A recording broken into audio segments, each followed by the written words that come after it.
It was a double-up TikTok challenge for Isabel. There couldn't be an excuse for why she wouldn't participate in the 30-day TikTok challenge. Isabel had been a content creator for 3 years now. After giving birth to her twins some 3 years ago, she decided to start the business of content creation when her company refused to give her any form of maternity leave. She thought of many things to do in order to get along. Her TikTok page had been doing well with the field dance videos she posted while she was pregnant. Isabel decided to make content creation her full-time business. If my videos were doing well with these few uploads, then it can get even better if I become consistent, she said. She therefore enrolled in an online content creation class. There, she learned many more skills in video editing and audience retention. It was then that Isabel became a full-time content creator based in Enugu. Her TikTok page grew in leaps and bounds. Isabel soon had a fan base in the tens of thousands. She also received a few brand deals here and there. But lately, Isabel had been trying to keep up with the fast pace of things. Many content creators in her niche who started just a few months ago were growing past her. The homefront activities and the demands of taking care of 2 toddlers, her twins, Emma and Emmanuel, all by herself, would not let her post videos the way she wanted. Just 2 months ago, her last house help, OEI, ran away from the house on a Saturday morning. This left Isabel in a dilemma. All attempts to get another house help proved abortive.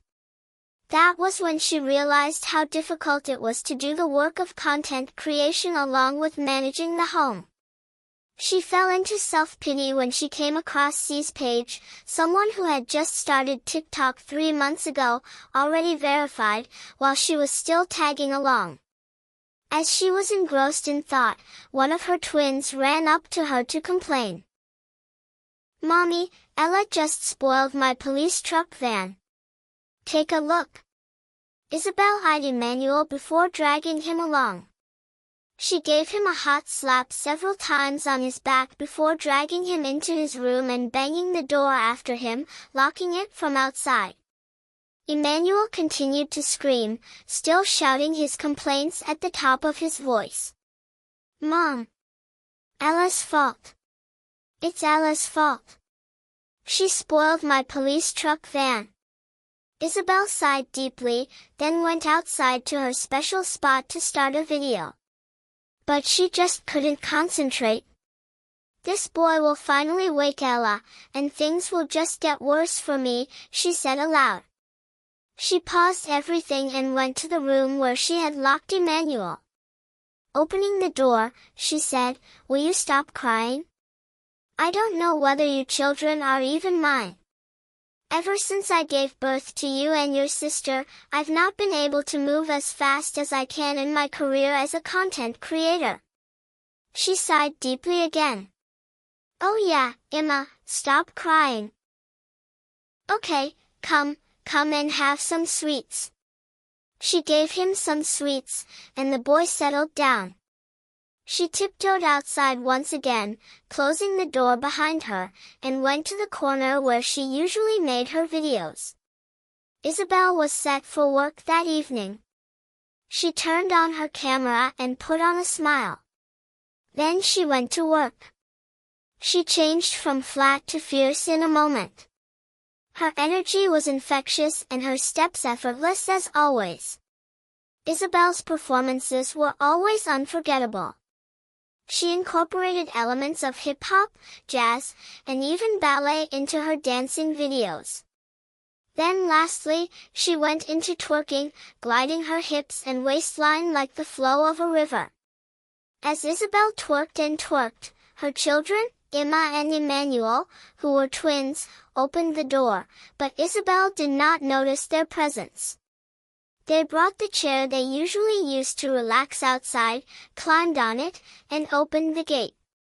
As Emmanuel opened the gate, he excitedly drew his twin sister by the hand. "Ella, Come, let's go buy biscuits from Mama Jojo's place, Emmanuel said. They went to the end of the street, then entered the major road. They were walking in the middle of the road when suddenly Ella said, Emma, where are we going? Let's go back. But they sell biscuit at the shop at the end of the road, Emma replied. As they argued in the middle of the road, a speeding driver, who was busy making calls, ran over them, knocking both Emma and Ella down. The man was terrified. He opened the door of his car to pick them up. A mob was beginning to gather. Are you a ritualist? They asked. Who sent you? The angry crowd pressed at the man. I'm not a ritualist, and nobody sent me. It was just an accident. Please, let's rush the kids to the hospital. Which hospital? You must tell us who sent you, the angry mob continued.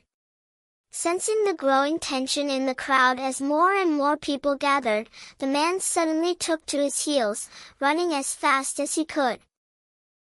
Then a kind driver stopped and offered to help, along with Mama Jojo and Sister Kitty. As soon as the kind driver left with Mama Jojo and Sister Kitty, who happened to know the twins, Mama Jojo asked Clara, her second daughter, do you know the house of the mother of these twins? Yes. The tall, brown-skinned woman, replied Clara. You people should go to her house and check if their mother is there, and inform her of the situation. The car carrying the twins zoomed off with Mama Jojo, Sister Kitty, and the kind driver. You're the one who knows their house, Madame Ago said, her body shaking from panic. Clara nodded. Oh yeah, let's go and see if she's around. They approached Isabel's house. Her gate was already slightly open. They entered. At first, Isabel didn't even notice the crowd standing before her. She was so engrossed in her twerk video. Madame Ago was furious. She let out a hot slap on Isabel's back. What are you doing here, madam? Where are your children? Isabel pulled out her headphones, looking at the faces of the people gathered before her. That was when she realized that her small gate was open. She saw Emma's little chair close by the gate. She left the people, ran to the side door, and saw it open. She came back with her hands on her head. She started shouting, Yay! Yay! Where are my children? As she ran a distance, the crowd followed her. Madam, your children were walking on the road when a careless driver knocked them down. Where are they? Screamed Isabel as she held Madame Ago tightly, crying and wailing. The crowd was as confused as she was. They took them to the hospital. Which hospital?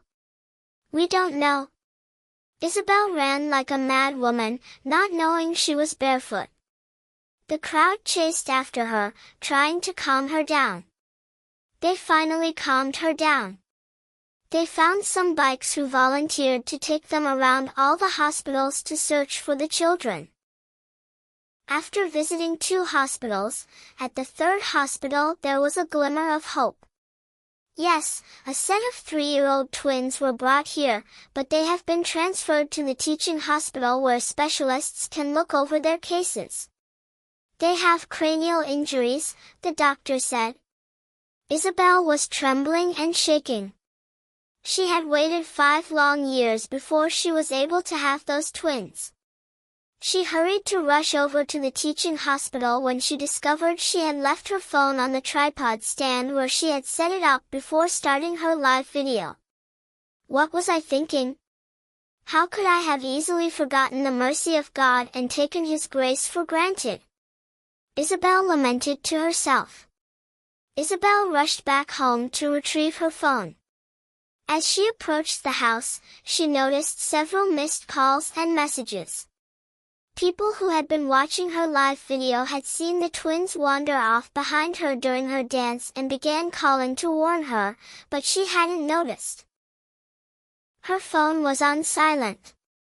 She grabbed the phone, and her hands trembled as she dialed the number that had called her the most. A man's voice answered. "Hello? Please, did you see my children? I was told someone called me from this number." "Yes. I was part of the crowd that saw the accident. But don't worry, the children are receiving care now. They've been moved to the university teaching hospital. Head over there immediately."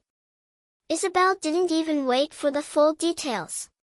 She thanked him quickly, flagged down the nearest bike, and zoomed off.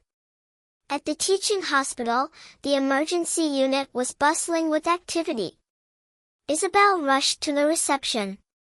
My twins, Emma and Ella, were brought in. "Please, where are they?" The nurse at the desk looked up. "Are you their mother?" Yes, please, where are they?" The nurse stood, guiding Isabel down a corridor. "They're in the pediatric trauma unit. They're stable for now, but the injuries are serious. The boy, Emmanuel, has a broken femur and some head trauma. Ella has a mild concussion and fractured ribs." When Isabel stepped into the room and saw her children bandaged and unconscious, she collapsed into a chair and sobbed uncontrollably. "I'm so sorry. Mama is so sorry. What have I done?" Sister Kitty, who had followed the children to the hospital, entered the room and knelt beside her. "Isabel, the Lord is merciful. This could have been worse. Your children are still alive. You must now rise and be strong, for them. I was dancing. I didn't even know they left. I was so focused on likes and views," Isabel whispered, her voice broken. "God gave me these children, and I almost lost them." Mama Jojo walked in and stood behind her. "We all make mistakes, Isabel. But now is the time to ask yourself, what truly matters? The fame? Or your family?" The doctor walked in at that moment with a clipboard. "They'll both need to stay here for at least a week under observation. After that, we'll assess the boy's leg for possible surgery." Isabel nodded, wiping her tears. "Thank you. I'll be here every day." Over the next week, Isabel remained by her children's side. She posted a heartfelt apology video on TikTok, explaining everything, not for sympathy, but to raise awareness. "I almost lost my children because I was so desperate to be seen," she said in the video, holding back tears. "Nothing is worth losing your children over. Not views, not fame, not even success." The video went viral. Thousands of people, parents especially, commented, sharing their own stories, regrets, and encouragement.